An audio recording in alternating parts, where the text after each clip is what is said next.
when I think about everything that happened to me in Buenos Aires East, I mean, there's so much I could talk about. There's so much, and there's so much that I just I just won't share because it's so personal. Um, but if you serve a mission, and if you serve it right, you will have undeniable evidence that God lives. I asked for some funny ones about Argentina, just about Buenos Aires. You just run into that. That's something that I love about a mission is it's so personal, but it's also it's one of the last forms of true adventure, I think. I mean, you wake up every day and you're there to just meet new people. You're just on the streets or in houses with families, and you're just sharing what you know to be true. It's quite an incredible experience. I remember uh, there was an elder in our mission. His name was Elder Sosa, and while we were there, uh, his mom got very sick. She got very, very sick with cancer, and President asked us to do a fast as an entire mission. So we all fasted, right? And she got better. She left the hospital, and it was a miracle. It was. About 6 months later, she went back to the hospital.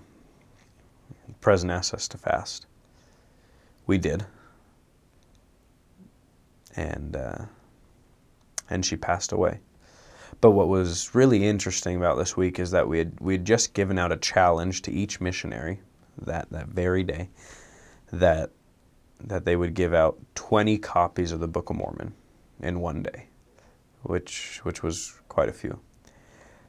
And Elder Sosa, the elder whose mom had just passed away, I remember being with President when he called Elder Sosa and he told him the news.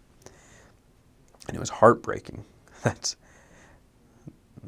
mean, we were kids.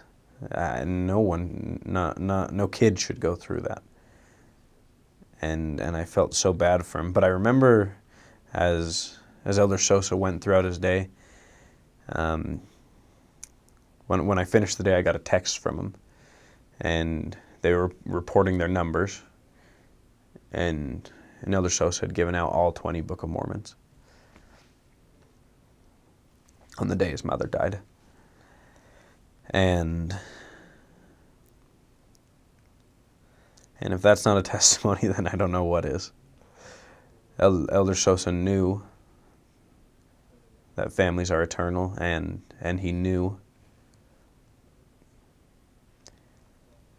that the gospel was true.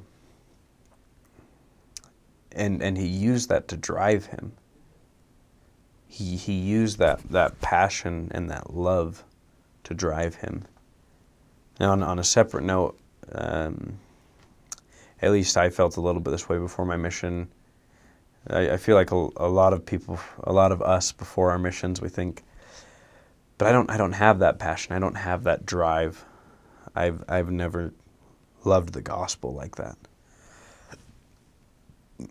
which I can't say I did either. I just trusted that inkling that said there's something to this. You'll learn to be that passionate missionary. You'll learn to be bold.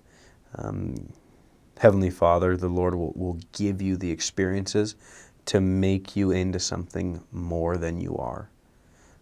But it takes a step of faith. One of the best parts about the mission is that you're so close with these other missionaries. And the reason why is you suffer together just a little bit. I mean, you go and you walk and it's hard and there's rejection. I mean, probably the hardest things that will ever happen to you. And you do it with someone, with a companion. You know, you do it with this entire group of missionaries, these other 19, 20-year-olds that are just as crazy as you to be out there. And that's something that I love about it.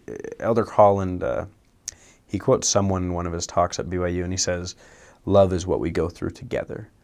And I think that's why you get so much out of a mission.